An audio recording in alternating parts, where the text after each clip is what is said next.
बच्चों, आज हम अर्थशास्त्र में फलन के बारे में डिस्कस करेंगे। फलन का तात्पर्य होता है निर्भर करना या निर्भर करता। हमारे सिलेबस में मेनली 3 तरह के फलन शामिल हैं। एक है उपभोग फलन, बचत फलन और उत्पादन फलन। आज हम सबसे पहले उपभोग फलन के बारे में पढ़ते हैं। तो अभी मैंने बताया कि फलन का मतलब होता है निर्भर करता, निर्भर करना। तो आप लोग बताइए कि हमारा उपभोग किस पर निर्भर करता है। मैंने आपको क्लास में बताया था कि हमारी जो आय होती है वो हमारे उपभोग और बचत में बढ़ जाती है। हम अपनी आय का या तो उपभोग करते हैं या तो उसे बचा लेते हैं और भविष्य में उसका यूज़ करते हैं, उपभोग ही करते हैं, निवेश करते हैं। तो हमारी आय जो होती है वो उपभोग में और बचत में बट जाती है। तो हमारा उपभोग किस पर निर्भर करता है? हमारा उपभोग निर्भर करता है हमारे आय पर, हमारी आय पर। तो फलन का मतलब क्या था? निर्भर करना। फलन का मतलब था निर्भर करना।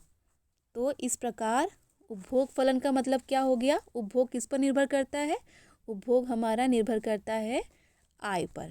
तो इसीलिए हम क्या बोलते हैं? उपभोग और आय के बीच पाए जाने वाले फलनात्मक संबंध को उपभोग फलन कहते हैं।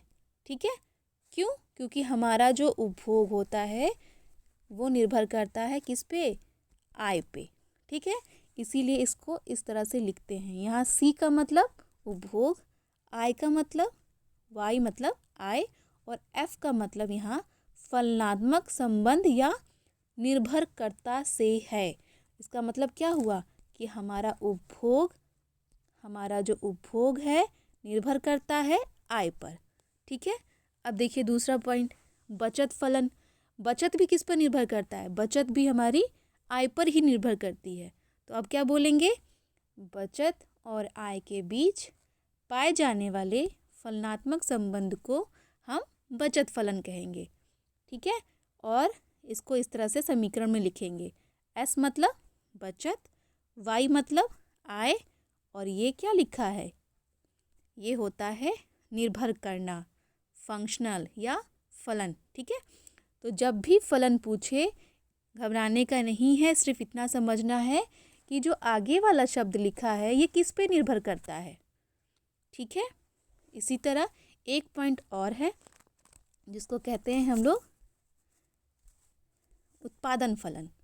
ठीक है? उत्पादन फलन क्या होता है? अब आप बताइए, उत्पादन करने के लिए हमें क्या चाहिए होता है? उत्पादन करने के लिए हमें उत्पादन के साधन चाहिए होते हैं। तो उत्पादन के साधन कौन कौन से होते हैं? तो मैंने आपको क्लास में बताया था उत्पादन के कौन से साधन होते हैं। भूमि, पूंजी, श्रम, साहसी, जिसे हम उद्यमी भी कहते हैं। ठीक है? इनको कहते क्या है? इनको कहते हैं आगत। ठीक है? इनको कहते हैं आगत। और इन सब का प्रयोग करके हमें क्या मिलता है? उत्पादन मिलता है। अगर हम भूमि की मात्रा बढ़ा दें, श्रम की मात्रा बढ़ा दें, पूंजी की मात्रा बढ़ा दें, या उद्यमी के द्वारा अधिक साहस किया जाए, तो आप बताइए क्या होगा? उत्पादन की मात्रा बढ़ जाएगी। अगर इनमें से कोई एक मिसिंग हो, 2 मिसिंग हो, या इनकी मात्रा कम कर दें तो क्या होगा? हमारे उत्पादन की मात्रा कम हो जाएगी। उत्पादन की मात्रा को निर्गत कहते हैं और उत्पादन के जो साधन होते हैं उनको हम आगत कहते हैं। ठीक है? फलन मतलब क्या था? निर्भर करना। ठीक है? इस प्रकार आगतों और निर्गतों के बीच पाए जाने वाले फलनात्मक संबंध को हम उत्पादन फलन कहेंगे। ठीक है? ठीक है? अब देखिए क्यू क्या है यहाँ पे? क्यू मतलब है हमारा उत्पादन की मात्रा, और या फिर कह सकते हैं निर्गत। और यहाँ भूमि, पूंजी, श्रम, उद्यमी क्या है? ये हमारे आगत। ठीक है? इनके प्रयोग के द्वारा उत्पादन की क्या मात्रा मिलेगी? ठीक है? मतलब आगत, ये है हमारे आगत और ये है हमारा निर्गत। ठीक है, इसके बीच पाया जाने वाला ये संबंध, जिसे फलनात्मक संबंध कहते हैं, को ही हम क्या बोलेंगे? उत्पादन फलन। इसलिए इसकी परिभाषा है, आगतों तथा निर्गतों के बीच पाए जाने वाले फलनात्मक संबंध को हम उत्पादन फलन कहते हैं। ठीक, अब एक क्वेश्चन है इसी से संबंधित।